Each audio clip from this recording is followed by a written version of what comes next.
quand on est ministre des Affaires étrangères, on a un vocabulaire qui est revu et révisé parce que chaque mot compte. Hein. C'est une déclaration là qui se voulait montrer que je crois que la France, comme d'autres pays, sont arrivés au bout de ce qui est supportable.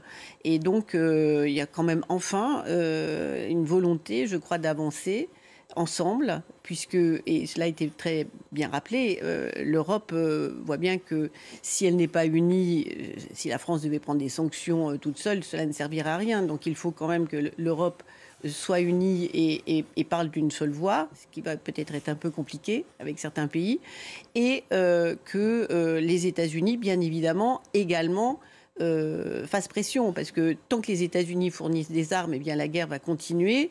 Et donc là, pour essayer de rétablir cette situation humanitaire qui est catastrophique, il faut d'autres signaux. Alors ça passe par des sanctions, ça passe par des condamnations officielles sur le plan diplomatique et ainsi de suite, pour essayer de faire infléchir Benjamin Netanyahou, parce qu'en fait c'est lui qui décide de tout aujourd'hui. Enfin, on n'a pas entendu la voix de l'Allemagne, hein, parce que quand même en Europe, le gros problème que nous avons, c'est de porter cette culpabilité collective de ce qui a été imposé, enfin ce qui a été fait, la Shoah a existé, enfin les pogroms, enfin.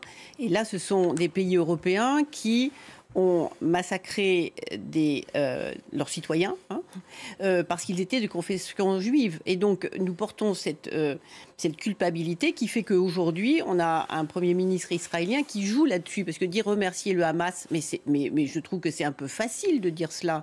C'est pas remercier le Hamas que de dire qu'on ne souhaite pas que 2 millions de Gazaouis qui sont aujourd'hui enfermés dans un territoire dont ils ne peuvent même pas sortir, meurent de faim, soient massacrés, parce que ça a été rappelé. Il y a ceux, bien sûr, qui meurent sous les balles, sous les bombes, et puis il y a toutes les victimes civiles qui meurent de faim, qui meurent de problèmes de santé, parce qu'ils ne sont pas soignés. Donc aujourd'hui, nous avons là je crois, une obligation. Donc il faut avancer ensemble, collective, ça veut dire, oui, pour préserver. Le ministre l'a dit, hein, nous souhaitons assurer la sécurité à venir de ce pays.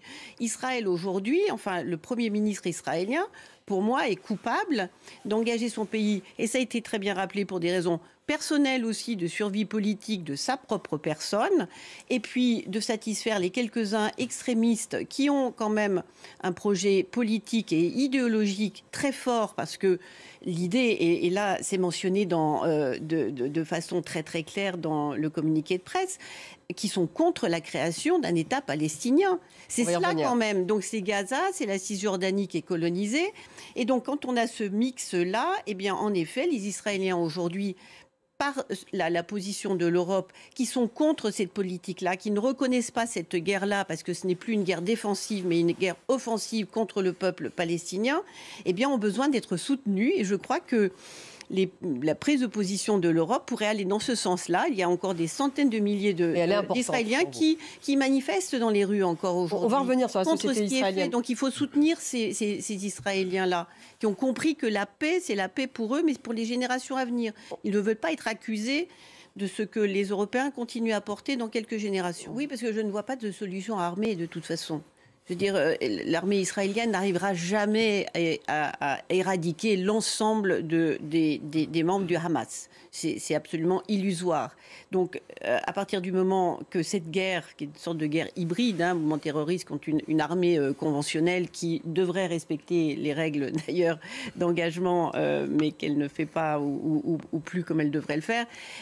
Donc, aujourd'hui, il n'y a pas de solution armée. Donc je pense que la solution à deux États, il faut revenir à quelque chose de réaliste, un projet réaliste. C'est-à-dire qu'il y a deux peuples avec deux langues différentes, deux cultures différentes, deux religions différentes, qui ont le droit chacun de vivre sur leur territoire. Enfin, c'est Pierre Mendès France qui était juif lui aussi, et qui, il y a assez longtemps, prônait cette solution à deux États. Et depuis, alors nous, au Parlement français, nous avons voté différentes résolutions pour la reconnaissance de deux États, mais quelque part, nous nous faisons plaisir en disant, nous nous rassurons nous-mêmes en disant, voilà, ça y est, nous avons avancé. Mais ensuite, en effet, vous l'avez très bien dit, il y a un besoin absolument pressant, bien sûr, de faire pression sur Benjamin Netanyahou et les quelques extrémistes autour de lui, et également sur le Hamas. parce que le Hamas et Netanyahou ont besoin l'un de l'autre. Et quand même, qui a accepté que le Hamas soit armé comme il est aujourd'hui ?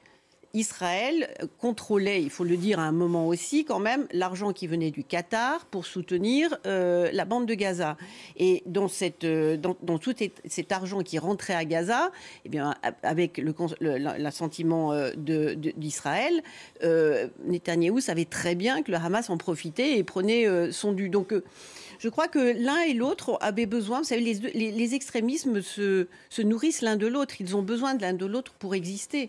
Donc voilà, donc en effet, on a besoin également, alors moi je ne suis pas tout à fait d'accord, je pense que quand même l'Arabie Saoudite a un rôle à jouer aujourd'hui pour faire pression sur Donald Trump. Donald Trump, dans sa tournée, a bien compris qu'il fallait qu'il y ait la paix pour pouvoir faire du business dans la région et qu'aujourd'hui, cette guerre, en fait, ne va pas dans le bon sens. Voilà.